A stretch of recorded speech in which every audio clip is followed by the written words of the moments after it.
All right, this is going to be a little bit of help on the first part of practice problem number 5.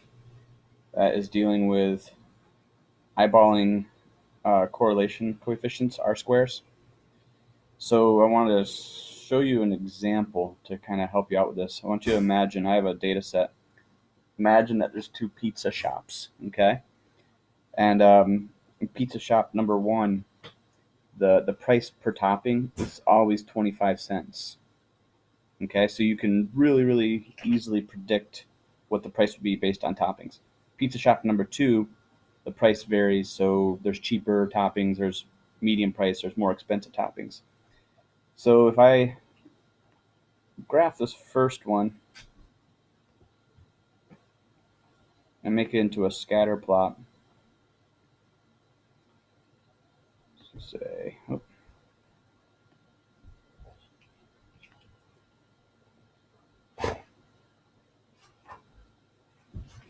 it's really easy to predict the correlation coefficient. So I want you to think of the correlation coefficient is the probability that if I told you the price, you could guess how many toppings. Or if I told you how many toppings, you could guess the price. In this case, it's predictable. So you have a 100% chance of guessing. So when I go to the setting up a best fit line, so on here it's just called a trend line, it's going to go through every single one of those dots. And if I show you the R squared, it's going to say 1. All right. In this case, it's an upward slope, so it's a positive 1 R square. What that 1 really means, if you translate that into a percentage, it means 100% chance, right? There's a 100% correlation or relationship between these two data sets, okay? On the other hand, if I graph these, you can already guess it's going to be a much lower relationship.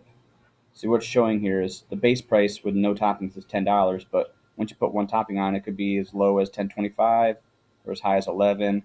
All right, and I kind of kept it simple with only a few different variations. Now, if I add in my trend line, think of this trend line. I like to think of each of these as a magnet pulling on this bar, which is your best fit line, your trend line, and they each pull equally, so it's gonna try to find that medium spot, and it doesn't even have to really go through any of the dots. Oftentimes people feel like you have to go through as many dots as possible. That's not the case. Just think of these as pulling and tugging and how it would kind of line up perfectly in the in between all those forces. So show my R square. Now, if I had to take a guess before I did this, I would say if you told me the number of toppings, 3 toppings, I would have a 70% chance of guessing the price, right? So that would put us around 0.7 or 0.70. So it's actually closer to 0.8, so 0.776. So I have a 77.6% chance of guessing the price if you tell me toppings, or guessing the toppings if you tell me the price. So it's a much weaker correlation than this first pizza shop has. And if you come back to here, and this is just kind of the practice piece, right? Don't worry about nailing this every time. But when I look at this, if I'm going to add in my own best fit line first, just as practice, I would, trying to get this so it looks like it's getting pulled in all the different directions. Right about there. That's probably off a bit down here. It looks like it should come up, but the point of this is just to kind of get a feeling for eyeballing it. We really use technology to do this for us. If we take a look, there we go. It's off a little down here. It looks like it should go up. Now, when I look at this, I know I don't have a 1 for an R squared. If I did, every single one of these dots would go through that best fit line perfectly. So there's scatter here, right? They are deviating off this line. Think of somebody walking a straight line, and here's a step on the line, here's a step off the line. How much are they deviating or regressing off of that line? So when I look at this, I might say, I don't know, that's it's much different than that other set of data I showed you that didn't have many dots. But again, it looks like if that was a 0.77, then this is probably right around there, maybe a 0.8-ish. Might be a little higher. So there it is, 0.85. It's a positive because it's going uphill. All right, so again, there's a way of calculating this, which is pretty complicated, and it's really not worth doing when we have the technology to do it. It's a very long process. What you'd have to do is calculate how much each of these dots deviates off the best fit line. So in some cases, that could be hundreds of dots to do this. And, obviously something that we don't really want to do. If we just pick another one, minimum wage versus time, all right? And let's see if I can move this real quick. Reset some of this. Do minimum wage versus time again.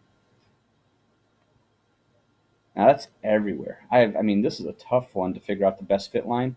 If this data right here was gone, then I would say the best fit line just comes up like this. But now these are pulling the best fit line down, so it might be a pretty kind of flat, even downhill best fit line on this. So let's take a look at where it goes. No, it's still going uphill a little. But when I look at this, that's huge deviation, huge regression off of that line. Regression just means how far you're falling off that line. It's really big. And it does look like there's a pattern here of some sort, but it certainly doesn't fit this linear best fit line. We need a non-linear line that goes up and down and up and down. But we're looking at linear regression, so falling off this straight line. So I'm going to take a wild guess here and say that this is going to be quite low, maybe in the 0.2s or 0.3s. There it is, 0.26. Positive because it's still going uphill. So that means if I said, okay, years since 1947, so 30 years after 1947, can you tell me what the minimum wage is? You would only have about a 26% chance of guessing it based upon this best fit line. As you can see, none of the dots really fall on the best fit line. There's like one or two or three that fall on it. So you'd have a really tough time guessing this.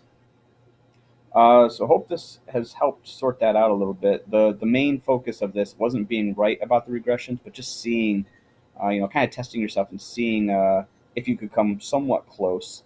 And that second piece too, whereas you get down into here, you make your guesses and then the actual, see how far off you are. Try to adjust. Like if your guesses are way off, try to adjust and see as you go if you can get a little bit better at it.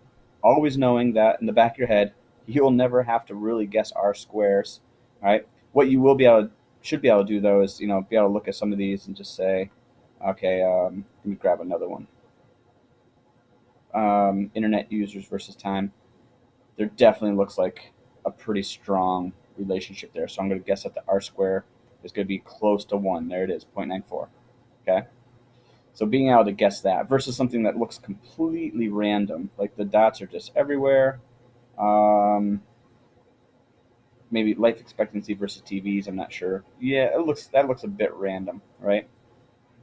It's not totally as much as that other one that we had that was 0.24, but there's a lot of spread off of that. So that second part here with the comic says, do you think a strong correlation coefficient necessarily implies actual correlation between variables? What that's getting at is this. You could have, so for the pizza shop, you could have a really high correlation between toppings and price. And what you're saying here is that, yes, the price actually relates directly to the topping. But there are cases where you can graph something and you get a really high R square, but there is actually no relationship between your X and Y variable. A great kind of funny example of that is one where you have climate change along your X variable and number of pirates along your Y variable. And when you do the R square on that, it's actually a really high correlation. Does that mean the warmer it gets, the more pirates will be? No, it's just kind of a coincidence, you could say. So hopefully that helps you with the first part. If there's any, if you want to go over the second part, let me know and I'll add some more info to help out. All right, take care.